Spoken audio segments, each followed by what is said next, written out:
E aí, pessoal, tudo bem? O Abel Braga não é mais o técnico do Vasco, né? O treinador e o clube conversaram e decidiram por interromper o trabalho atual nesta segunda-feira, depois da derrota do Vasco para o Fluminense por 2-0 na Taça Rio. E foi uma passagem bem ruim do Abel no Vasco, um trabalho que realmente não funcionou e até demorou para que essa decisão de saída fosse anunciada, porque tudo indicava que esse trabalho não tinha futuro e que o Vasco caminhava fortemente a ser um candidato ao rebaixamento no Campeonato Brasileiro. Agora talvez não, agora talvez a coisa até ande um pouco, né? E foi um trabalho que acho que ele se sabota desde o primeiro momento, né? Uma coisa que é muito clara do Vasco de hoje, que é um clube que está com dificuldades financeiras, e já não é de agora, já vem de um tempo aí. E tem atrasado salários, por exemplo. Isso a gente sabe que acontece. E aconteceu já no ano passado. E o Vasco até fez um brasileiro digno no ano passado, né? Começou muito mal, o Luxemburgo assume, o time começa a andar, termina lá no meio da tabela, mas faz alguns bons jogos, inclusive um contra o Flamengo, né? Naquele 4-4, tudo, mas teve outros bons jogos, ganhou do Inter fora, ganhou do São Paulo jogando bem. Então o Vasco deu bons sinais. Com um time muito parecido com o atual. Não mudou muito o time do Vasco, do brasileiro do ano passado para o atual. Mas o desempenho caiu brutalmente. E uma coisa que o Luxemburgo foi hábil, além do ponto de vista técnico, tático, sei lá o que a gente já falou muito do trabalho do Luxemburgo, não é para isso que eu estou falando aqui, né? Estou falando do Abel. Mas o Luxemburgo, ele também foi muito hábil em entender a cabeça do jogador que está passando por um clube que lhe dá oportunidade de disposição, porque é um clube gigantesco, com uma torcida gigantesca, com uma grande história, mas ao mesmo tempo é um clube em que não está pagando salário dos jogadores. O Luxemburgo, acho que ele soube trabalhar bem a cabeça dos jogadores para que os jogadores não perdessem muito o foco disso e acabassem desempenhando um bom papel e jogando com a concentração e com a motivação adequada. E nisso se soma o bom trabalho que ele fez em campo em alguns bons momentos. Até acho que o trabalho do Luxemburgo no Vasco foi oscilante, teve bons e maus momentos, mas no geral a média foi razoável. O Abel, ele já se sabota lá na coletiva, porque lá na coletiva, ele apresentação, ele fala que não vai pagar direito, tudo, aquela coisa, vamos ver, já sou amigo do presidente. Para os jogadores, eu nem tenho essa informação, tá? Então ninguém me falou isso, tudo. Mas imaginando um pouco, é de se imaginar que o jogador já fique meio cabreiro, que o jogador está sofrendo com o salário atrasado e nem todo jogador do Vasco tem vida feita. Tem vida ganha, tem jogador ainda que não tem toda aquela o que ele pede meia feito.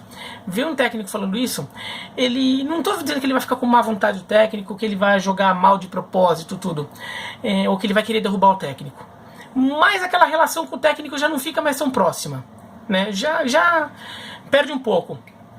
Se o Abel em algum momento dessa temporada teve que pedir uma motivação extra dos jogadores, teve que chegar e falar, vamos lá, agora é hora de ganhar, pô, jogo contra o Goiás em casa na Copa do Brasil, esse jogo é pra gente ganhar.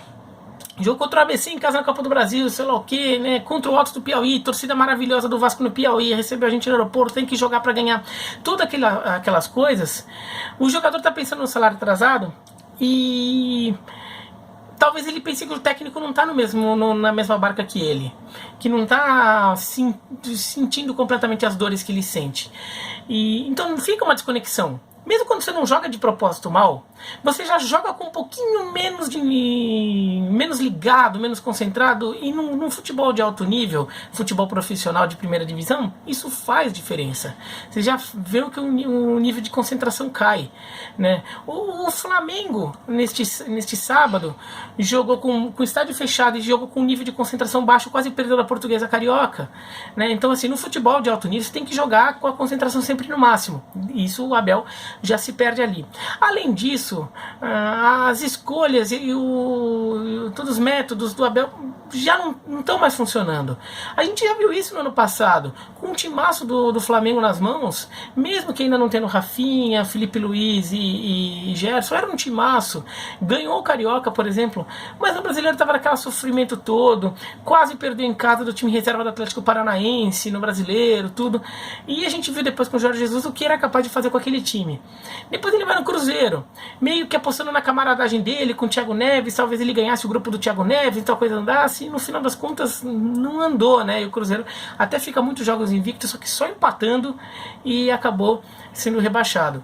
E agora ele vai no Vasco, a gente não vê um trabalho muito diferente, um trabalho assim de um técnico que todo mundo gosta como pessoa, porque todas as coisas que eu já ouvi sobre o Abel, de quem já teve proximidade com ele, é de que é uma grande pessoa. O torcedor da Ponte Preta, por exemplo, sabe muito bem como o Abel, lidando com um time que estava sem pagar salários fazia muito tempo, ele conseguiu salvar a Ponte Preta do rebaixamento, isso lá em 2003, né? E ele na marra dele, assim, no nome dele, na personalidade dele, na honestidade dele, conseguiu manter aquele time na primeira divisão. Quer dizer, ele é um técnico que já foi, mas você nem vê mais essa energia nele, né? Você não vê mais a energia de quem tá querendo arrancar algo desse time do Vasco. Então o time perdia, não, foi bonito, o outro, foi lindo, foi maravilhoso.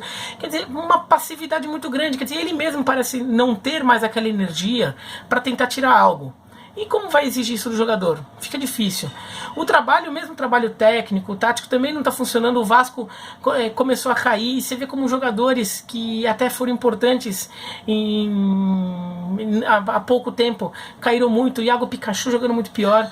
O Marrone caiu demais. O Marrone que foi importante em momentos lá no segundo semestre do ano passado, né? Então o Luxemburgo, por exemplo, chegou em determinado momento, conseguiu usar os volantes do Vasco de uma forma diferente, fazer que o time usasse os volantes até como jogadores mais de chegada na frente, com um trio de volantes, então que deu sustentação no meio de campo, chegava na frente. No Vasco agora, volante é volante, meio, o time quadradíssimo, que parece que nem sabe direito o que fazer em campo ali, tá junto cada um na sua posição e vamos jogar, entendeu? E a situação só não tá pior porque contratou o Hermancano, o argentino, que faz um monte de gol, né? O Vasco até agora fez 14 jogos na temporada e marcou 8 gols. Esse número é vergonhoso para qualquer time do futebol brasileiro, né? Ainda mais nessa época de estadual, que você joga contra adversários supostamente mais fracos. Supostamente mais fracos, não, mais fracos. É vergonhoso isso. O Vasco fez 8 gols em 14 jogos, sendo que dos 8 gols, 3 foram em um jogo só contra a Portuguesa Carioca, uma vitória por 3-2. E então, se você tirar esse jogo, que fugiu da curva, são 5 gols em 13 jogos. É quase que um gol a cada 3 jogos. É vergonhoso isso. E desses 8 gols, 5 foram do Cano. Quer dizer, só ele resolve as coisas do time, né? Então, de fato, precisa mudar.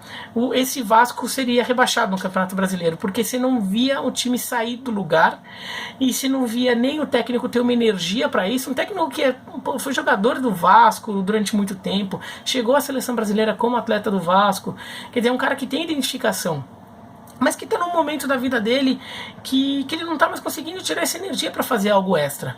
E isso se reflete no time. A gente vê isso, um técnico que não tem energia nem para brigar pelos seus jogadores aí que estão sem receber salário desde o começo do ano. Então é difícil tudo isso. Acho que o Vasco tem um time para jogar muito mais que isso. É um time limitado, obviamente limitado, mas um time não muito diferente desse. Fez uma campanha decente no Brasileiro, então dá para crescer. Agora o Vasco tem que saber escolher bem o sucessor do Abel, né? Um técnico mais barato, porque o caixa do Vasco tem que, em algum momento, o Campelo tem que se tocar, que tem que gastar menos dinheiro, né? Então, algum técnico mais barato, mas principalmente que saiba trabalhar com um elenco limitado e tentar tirar algo extra dos jogadores e aproveitar os jogadores melhor aí, fazer um time menos quadradinho ali, porque esse time do Vasco é muito previsível. Você começa a ver o jogo, você já sabe exatamente o que vai acontecer. E talvez por isso também seja um time tão fácil de anular no ataque, né? Por ser um time que marca tão poucos gols. Tá? Mas é isso, então se gostou dá um joinha, se não gostou dá se inscreve no canal, clica no sininho para receber as notificações, escreve aqui embaixo o que vocês acham e tchau, tchau.